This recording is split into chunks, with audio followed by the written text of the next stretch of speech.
O Espírito Santo está ativo em todas as áreas da sua vida? Aqui está Nancy DeMoss Wogemuth. Nas Escrituras vemos que cada dimensão da nossa vida deve ser influenciada e estar sob o controle do Espírito Santo de Deus. Devemos ser cheias do Espírito, viver pelo Espírito, andar no Espírito, ser guiadas pelo Espírito, orar no Espírito. Toda a nossa vida deve ser tocada, marcada, influenciada, dirigida, fortalecida e capacitada pelo Espírito Santo de Deus.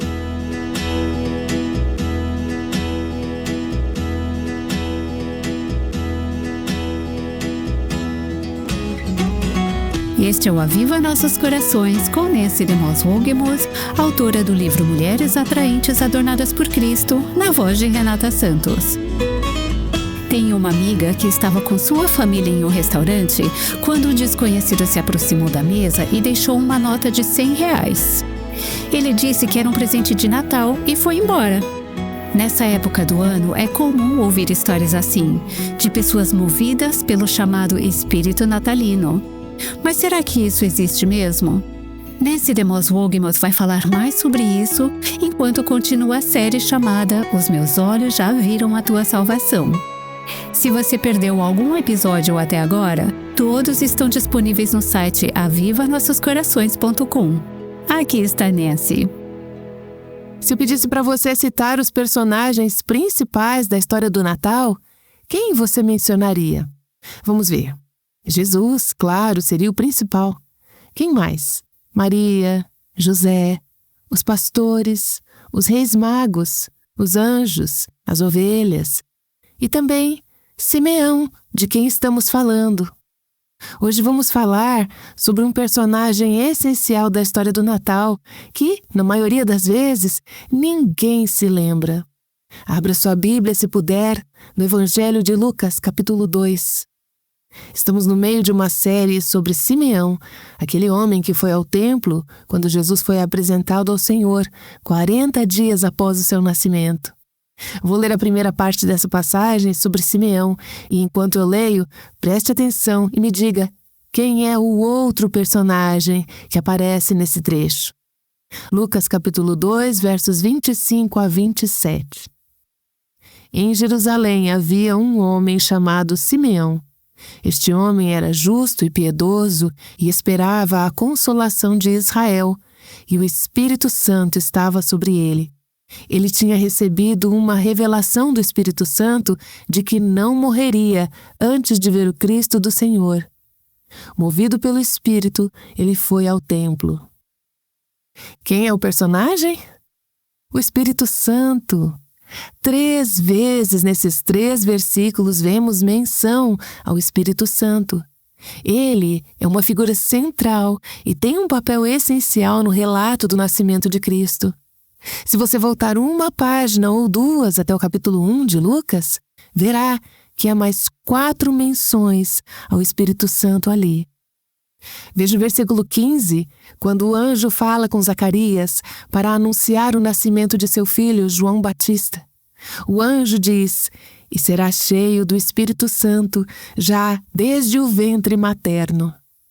Depois, no versículo 35, o anjo Gabriel diz a Maria, o Espírito Santo virá sobre você, e o poder do Altíssimo a envolverá com a sua sombra. No versículo 41, quando Maria visita Isabel, a mãe de João Batista, quando Isabel, a mãe de João Batista, ouviu a saudação de Maria, a criança lhe estremeceu no ventre. Então Isabel ficou cheia do Espírito Santo. E no versículo 67, já no fim do capítulo 1, Zacarias, o pai de João, cheio do Espírito Santo, profetizou. Aliás, uma dica para o seu momento com a palavra. Muitas pessoas me dizem, gostaria de conseguir enxergar nas Escrituras o que você vê. E eu sempre respondo, você pode. Você pode fazer o que eu faço. Leia os textos bíblicos várias e várias vezes. Peça ao Senhor que revele o que Ele quer te mostrar. Algo que salta aos olhos quando lemos Lucas capítulos 1 e 2 é a presença constante do Espírito Santo. São 7 menções no total, 4 no capítulo 1 e 3 nesta passagem sobre Simeão. O Espírito Santo é esse personagem invisível, mas presente em tudo que está acontecendo. E é isso que vemos claramente na história de Simeão, lá no capítulo 2, começando no versículo 25. O Espírito Santo capacita, orienta e dirige os passos de Simeão. O Espírito Santo estava sobre ele de maneira extraordinária, especial. O Espírito deu a Simeão, como veremos no restante da passagem, o dom de profecia e permitiu que ele enxergasse, conhecesse e proclamasse verdades que não poderiam ser percebidas por simples raciocínio ou entendimento humano. Foi o Espírito que fez tudo isso dentro dele. No versículo 26, vemos isso acontecendo. Ele tinha recebido uma revelação do Espírito Santo de que não morreria antes de ver o Cristo do Senhor. Ele jamais teria esse discernimento por conta própria. É claro que ele poderia ter nutrido um desejo no coração, algo como: como eu gostaria de viver até ver o Messias. Mas o que ele tinha era mais do que esperança ou pensamento positivo. O Espírito Santo revelou a ele: você não morrerá antes de ver o Cristo do Senhor. Essa expressão, o Cristo do Senhor, é uma forma do Antigo Testamento de se referir ao Messias, o ungido de Deus. O Espírito havia dado a Simeão uma promessa vinda do próprio Deus. E ao que tudo indica, conforme estudamos esse trecho, essa revelação não veio por meio de um sonho, como aconteceu com outras pessoas nas Escrituras. Às vezes, Deus se comunicava através de sonhos ou visões, mas não parece ser o caso aqui. Também não parece ter sido uma mensagem por meio de um anjo, como aconteceu com Maria e José no capítulo 1 de Lucas. Foi o próprio Espírito Santo, habitando dentro dele, quem lhe revelou isso. Você pode se perguntar: mas como o Espírito fez isso? Eu não sei ao certo, mas, de alguma forma, o Espírito Santo trouxe ao coração de Simeão uma certeza, uma palavra, uma revelação clara. Ele não morreria antes de ver o Messias com seus próprios olhos. Simeão já havia visto o Messias com os olhos da fé. Ele vivia com essa esperança no coração, ansiando por esse momento, aguardando em oração. Mas agora, através de uma revelação divina, ele sabia, ele viveria para ver o Messias fisicamente. Há até um pequeno jogo de palavras aqui. Ele não veria a morte antes de ver o Cristo do Senhor. E mais à frente, no cântico de louvor que ele entoa, vamos chegar lá mais adiante na série, ele diz: os meus olhos já viram a tua salvação. Ele queria muito ver isso. E o Espírito Santo disse: você verá, com seus olhos físicos. Simeão também podia ter percebido, pelos próprios escritos do Antigo Testamento, que o tempo da vinda do Messias estava se aproximando. Um judeu da época, conhecendo, por exemplo, Daniel, capítulo 9, aquele trecho complexo sobre as 70 semanas, eu não vou falar sobre isso agora, mas ele poderia discernir, a partir da profecia, que o tempo estava próximo. O Espírito Santo é quem pega a palavra de Deus, ilumina o nosso entendimento e nos revela o que o Senhor está dizendo. Simeão conhecia as promessas de Deus. Ele cria nessas promessas. E o Espírito Santo, agindo dentro dele, confirmou: este é o tempo, o Senhor vai enviar o seu Messias. É claro, nós já conhecemos a história e às vezes por isso esquecemos como era viver naquela expectativa. Simeão não tinha Lucas capítulo 2 para ler. Ele não sabia como sua própria história iria terminar. Ele estava vivendo aquela história, dia após dia.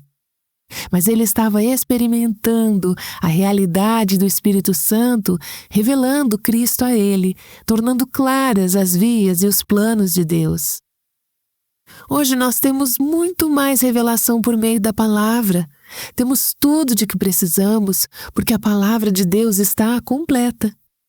E mesmo assim, o Espírito Santo continuou operando dentro de nós, nos dando o entendimento, iluminando nossa mente, mostrando como aplicar a verdade das Escrituras ao nosso dia a dia.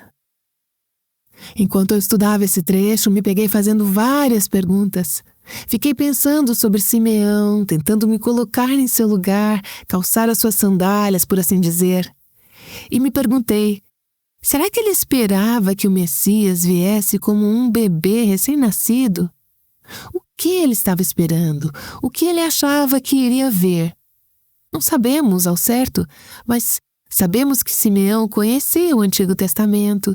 Ele conhecia, por exemplo, o livro de Isaías. E foi Isaías quem disse: a Virgem conceberá e dará à luz um filho e lhe chamará Emanuel. Então, talvez ele soubesse, sim, que estava procurando por um bebê. Não sabemos, mas se ele sabia, será que ele se perguntava, cada vez que via um bebê sendo apresentado ao templo, será que é este? Será esse o escolhido? Podemos supor que ele estava frequentemente no templo, ele morava em Jerusalém. Parece que era seu hábito frequentar o templo. E muitas famílias levavam seus bebês lá. Mas o que havia de diferente em Jesus? Será que tinha uma auréola brilhando sobre a cabeça dele? Só nos quadros. Não era assim. Jesus parecia um bebê comum, como qualquer outro recém-nascido. Então, como Simeão saberia o que exatamente ele estava procurando? Você consegue imaginar? Se Simeão sabia que seria um bebê, ou mesmo se ele não soubesse, dá para imaginar ele observando atentamente todas as pessoas que entravam no templo. Sempre atento, talvez se perguntando: será que é esse? Será que é esse o prometido? Será esse o consolo de Israel? E quando finalmente viu a Jesus, será que ele se surpreendeu com o que viu? Será que foi diferente do que ele imaginava?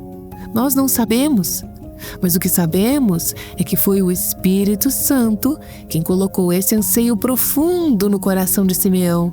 E foi também o Espírito quem lhe deu essa promessa. Eu fico pensando, será que o Espírito Santo escolheu revelar essa promessa a Simeão justamente por causa do seu desejo intenso, sincero, de ver o Cristo do Senhor? Eu não posso afirmar com certeza, mas eu fico imaginando, se Deus não olhou lá do céu e pensou: eis um homem que está realmente ansiando por mim. Eu vou lhe dar uma espiada no que eu estou prestes a fazer. Hoje nós não precisamos desse tipo de revelação antecipada. Deus já nos disse em Sua palavra o que Ele vai fazer. E temos o Espírito Santo habitando em nós, mostrando quando as promessas estão se cumprindo. Mas naquela época, antes da vinda de Cristo, o Espírito revelou a Simeão que o seu anseio seria realizado. E então vemos a terceira menção ao Espírito Santo na história de Simeão, nos versículos 27 e 28. Movido pelo Espírito, ele foi ao templo. O Espírito Santo estava sobre ele. Fora-lhe revelado pelo Espírito Santo que ele não veria a morte até que visse o Messias. E naquele dia, no momento em que Maria e José trouxeram a criança, ele entrou no templo, movido pelo Espírito. Quando os pais trouxeram o menino Jesus para cumprir o que a lei ordenava, Simeão o tomou nos braços e louvou a Deus. Promessa cumprida, anseio atendido. Fiquei intrigada ao pensar naquela frase: ele entrou no templo movido pelo Espírito. O Espírito o guiou. O Espírito de Deus sabia o momento exato em que Maria levaria Jesus ao templo para apresentá-lo ao Senhor. E naquele exato momento, o Espírito moveu Simeão a entrar no templo. Simeão era sensível e obediente à direção do Espírito. E foi assim que ele chegou ao templo naquele momento perfeito. Ao entrar, ele imediatamente reconheceu a Cristo. O mesmo Espírito que o havia conduzido até ali, o mesmo Espírito que havia dito, você viverá para ver o nascimento do Messias, agora dizia ao seu coração, é Ele, este é aquele por quem você tanto esperou.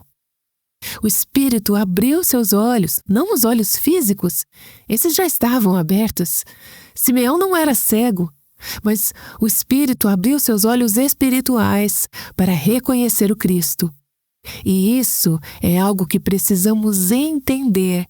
Se algum dia você conhecer verdadeiramente a Cristo, será somente porque o Espírito de Deus abriu os seus olhos espirituais para vê-lo e recebê-lo. Lembro-me daquele trecho em Lucas 24, depois que Jesus ressuscitou. Ele caminhava com 2 discípulos a caminho de Emaús. Eles estavam tristes, desanimados, lamentando a morte de Jesus. E o próprio Jesus caminhava com eles. Foram vários quilômetros lado a lado e eles não perceberam que era ele, até que Deus abriu seus olhos e então o reconheceram. O Espírito Santo precisa abrir os nossos olhos. Não conseguimos ver nem reconhecer a Cristo, a não ser que o Espírito revele quem Ele é ao nosso coração. E quando olhamos para esse tempo em que Simeão viveu, como disse um comentarista, assim o Espírito, após uma ausência sombria de quase 400 anos, voltava à igreja para avivar a expectativa e preparar os corações para o que estava por vir. Essa é uma afirmação profunda. Não era que o Espírito estivesse ausente por completo, mas havia um longo período em que ele não se manifestava de forma evidente entre o povo de Deus. Mas agora, ao lermos Lucas 1 e 2, vemos uma sucessão de manifestações do Espírito Santo. Ao ler esses capítulos, é possível perceber algo está acontecendo. Deus está derramando o seu Espírito de uma forma nova. Deus está fazendo algo novo. A era da profecia havia cessado desde Malaquias, o último livro do Velho Testamento. Mas agora ela retorna na concepção de Cristo, no nascimento de Cristo. Vemos os personagens principais da história do Natal: Zacarias, Isabel, Maria, Simeão, todos sendo cheios do Espírito Santo. Então fica claro, Deus está iniciando uma nova obra. A antiga aliança está chegando ao fim. A nova aliança está sendo inaugurada. É um tempo de transição e vemos uma atuação extraordinária do Espírito Santo nessa fase. À medida que você estuda a história da criação e do mundo, percebe um movimento extraordinário do Espírito em momentos-chave de transição, certos pontos em que Deus já está fazendo algo novo. Você vê isso na criação, já no 2º versículo da Bíblia, que diz: a terra era sem forma e vazia, e o Espírito de Deus se movia sobre as águas. Na criação, o Espírito de Deus estava dando vida ao que Deus estava fazendo ali. É possível perceber o mover do Espírito. Nos profetas do Antigo Testamento, muitas vezes lemos: o Espírito de Deus veio sobre ele. E eles declaravam ou falavam as palavras de Deus. No nascimento de Cristo, na época em que estamos lendo aqui em Lucas, na encarnação, vemos uma medida incomum da atividade do Espírito Santo. Você percebe uma manifestação parecida, incomum, da atividade do Espírito no livro de Atos. Por quê? porque a igreja está nascendo. Deus está dando origem à igreja do Novo Testamento. Também percebemos, em tempos de avivamento e finalmente na volta de Cristo, a manifestação extraordinária do Espírito de Deus. Mas eu quero te dizer que o Espírito Santo está sempre presente e sempre ativo. Ele está desde o primeiro capítulo de Gênesis, durante todo o Antigo Testamento. Na vida dos cristãos do Antigo Testamento, o Espírito Santo agia atraindo as pessoas para o Evangelho, conforme elas o entendiam naquela época. O Espírito Santo tem um papel crucial, tanto na vida dos cristãos do Antigo quanto do Novo Testamento. Mas eu quero focar por alguns momentos em como o Espírito Santo está ativamente envolvido em todos os aspectos da obra de Deus em nossos corações hoje, como cristãs do Novo Testamento.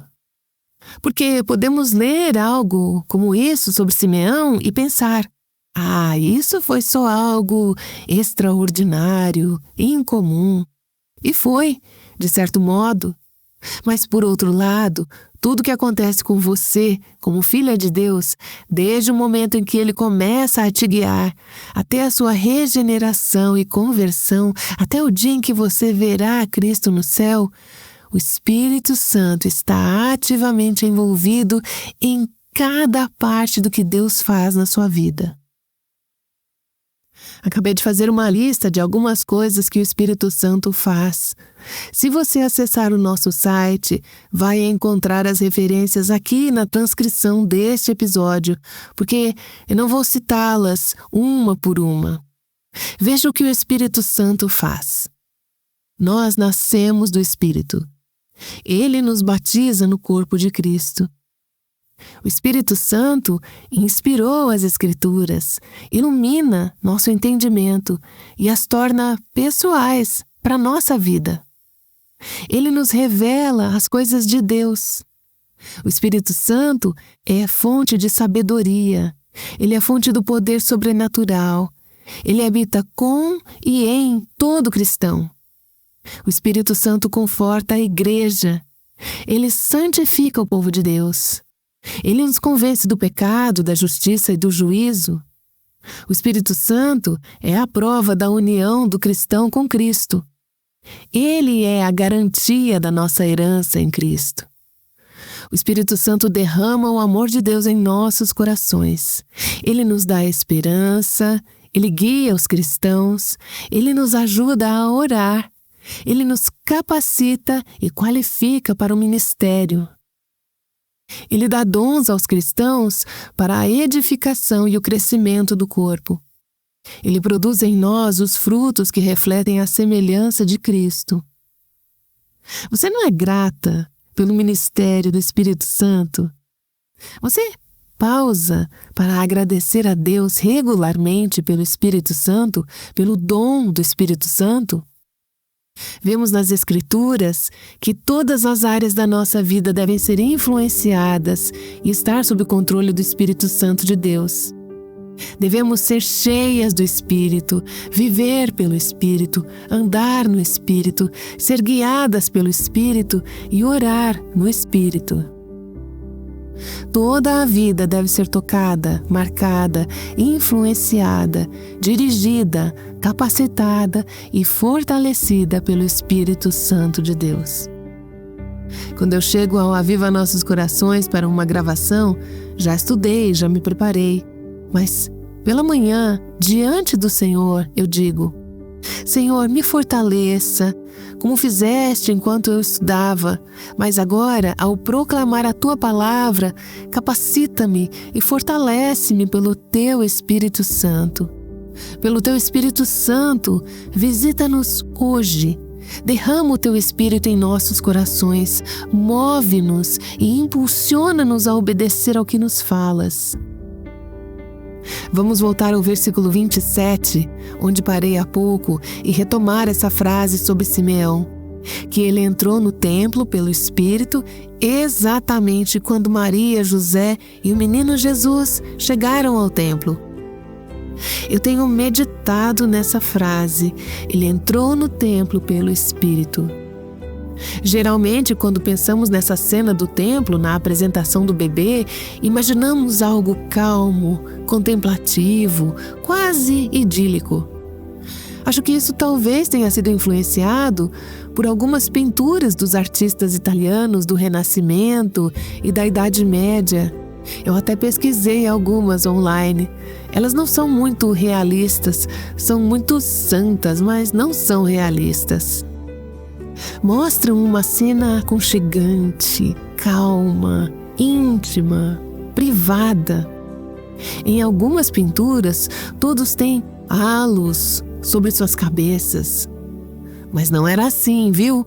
Era uma cena especial, sim, mas se tentarmos nos colocar no lugar do que realmente acontecia no templo naquele momento, provavelmente não era um ambiente calmo, íntimo, aconchegante ou contemplativo. Pelo contrário, o templo era um lugar barulhento, especialmente no Pátio das Mulheres, onde havia muita atividade. Era uma agitação só. Havia músicas, cantos, muito movimento. Tinha mendigos, sacrifícios sendo oferecidos, compra e venda de animais, o que significava barulho de animais balidos. Também tinha o sangue dos animais sendo derramado, cheiro de sangue por toda parte, muito barulho e confusão.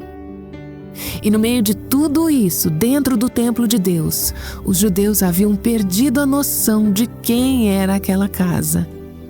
Tinham perdido a consciência da presença de Deus em meio a toda aquela agitação.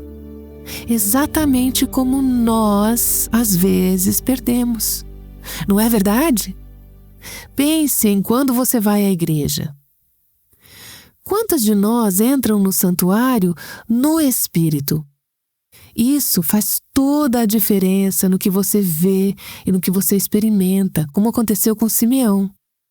Ele entrou no templo pelo Espírito e por isso ele não perdeu Cristo de vista. Mas é fácil para nós, na igreja, na vida cheia de afazeres, na constante atividade e barulho dessa época de Natal com toda a sua correria, é fácil perder Cristo de vista se você não for no Espírito para tudo que fizer naquele dia, para onde quer que vá. Algumas de vocês estão ouvindo o Aviva Nossos Corações no carro. Vocês estão no Espírito esperando encontrar a Cristo? Algumas estão na cozinha. Estão no Espírito esperando ver a Cristo? Pensei isso no último domingo, quando fui à igreja. Eu estou no Espírito esperando ver Cristo quando chego lá? Simeão e Ana entraram no templo naquele dia pelo Espírito. Sem dúvida, naquele dia estavam apresentando outros bebês, muitas coisas acontecendo, estava cheio de gente. Como, em meio a tudo isso, você poderia reconhecer a Cristo? Ele parecia um bebê comum. Mas Deus lhes deu olhos para ver, porque eles entraram no templo pelo Espírito. Deus lhes deu corações para reconhecer e receber a presença de Cristo. Uma ouvinte disse: muitas vezes na minha cozinha, ouvindo o Aviva Nossos Corações, tentando fazer várias coisas ao mesmo tempo, acabei caindo de joelhos, adorando e chorando, porque senti que deveria tirar os meus sapatos, pois é chão santo. Você está no Espírito, na sua cozinha? Isso não quer dizer que toda vez que você estiver na cozinha precisa estar ajoelhada, chorando e orando. Mas no seu coração, você está no Espírito? Veja bem, outros perderam o que Simeão viu naquele dia.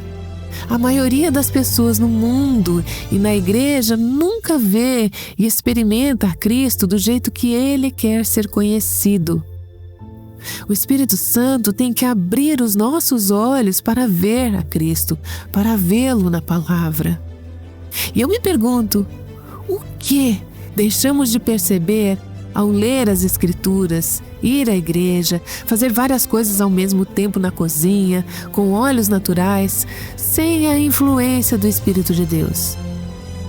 Então, quando você for à igreja neste fim de semana, participar dos cultos especiais de Natal nesta época, ou sentar à sua mesa no trabalho, ficar na cozinha, levar seus filhos para lá e para cá, peça a Deus que o faça no Espírito. E enquanto fizer isso, espere ver a Cristo. Senhor, eu oro para que nos dês olhos para ver e corações para receber o que só pode ser conhecido pelo poder do Teu Espírito. Eu oro em nome de Jesus. Amém.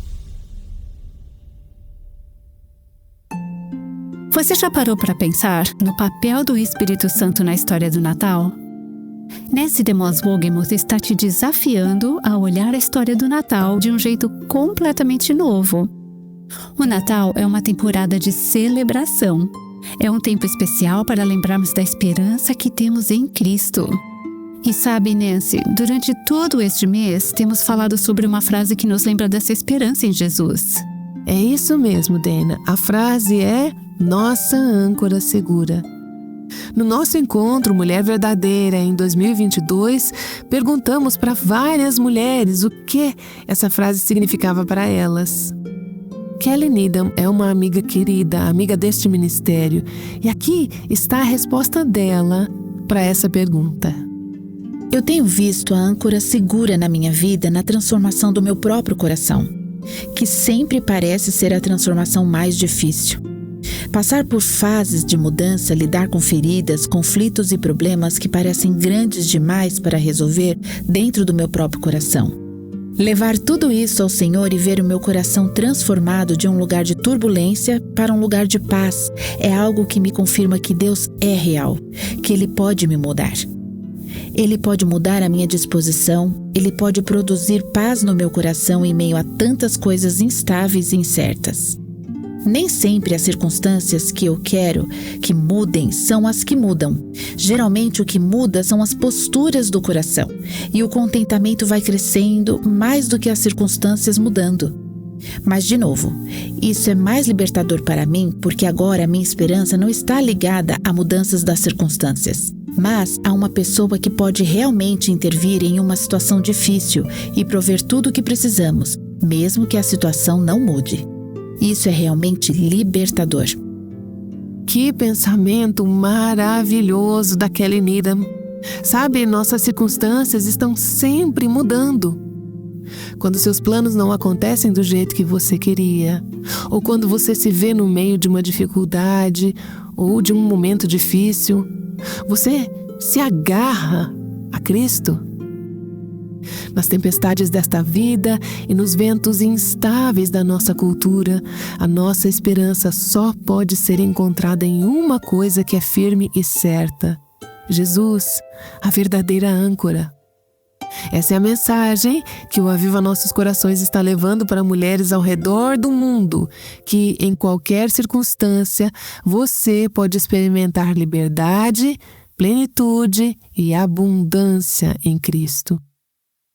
Você pode nos ajudar a compartilhar essa verdade eterna com mulheres em todo lugar, ao contribuir para o Aviva Nossos Corações. Para algumas pessoas é difícil saber como as necessidades básicas vão ser supridas, muito menos como contribuir para o trabalho do reino. Há uma passagem segundo aos Coríntios 9 que foi escrita para uma igreja muito pobre, vivendo em pobreza. O apóstolo Paulo os desafia sobre a sua generosidade. Esses versículos têm me encorajado muito. Eu leio em 2 Coríntios 9, de 10 a 11, assim: E Deus, que dá semente ao que semeia e pão para alimento, também suprirá e aumentará as sementes e multiplicará os frutos da justiça de vocês. É uma frase longa. Mas o que isso quer dizer? Quer dizer que Deus é quem provê tudo o que precisamos. Ele provê o pão que precisamos para a nossa própria alimentação, mas Ele também vai prover e multiplicar a semente que podemos semear na vida dos outros. E Ele vai aumentar, multiplicar a colheita das sementes que lançamos. E ele continua: assim vocês serão enriquecidos em tudo, para toda generosidade, a qual, por meio de nós, resulta em orações de gratidão a Deus. As Escrituras estão dizendo que, ao olharmos para o Senhor, ao confiarmos nele, podemos confiar que Ele suprirá nossas necessidades. E se o nosso desejo for ser generosas para o seu trabalho no mundo, Ele nos guiará em como e quanto podemos dar, e Ele suprirá nossas necessidades. Ele multiplicará o que damos para alcançar ainda mais pessoas que serão abençoadas por esse sacrifício. Eu quero te encorajar, enquanto você confia no Senhor, para suprir suas necessidades. Também ore e peça para Ele mostrar como você pode contribuir para o Aviva Nossos Corações. O apóstolo Paulo disse que vocês serão enriquecidos em tudo, para toda generosidade, a qual por meio de nós resulta em orações de gratidão a Deus. Seu apoio significa muito para nós e sou muito grata pela sua generosidade que nos ajuda a continuar apontando mulheres para Cristo. Obrigada, Nancy, por essa palavra de encorajamento. Se você quiser se unir a nós no Aviva Nossos Corações em apoio financeiro, visite nosso site avivanossoscorações.com. Somos muito gratos pelo seu apoio. Bem, teve um homem que ficou tão animado com o Natal que começou a cantar. Ouça mais sobre ele amanhã, quando voltarmos com o Aviva Nossos Corações. O Aviva Nossos Corações é o ministério em língua portuguesa do Revive Our Hearts com Nancy DeMoss Wogemuth, sustentado por seus ouvintes e dedicado a chamar mulheres à liberdade, plenitude e abundância em Cristo.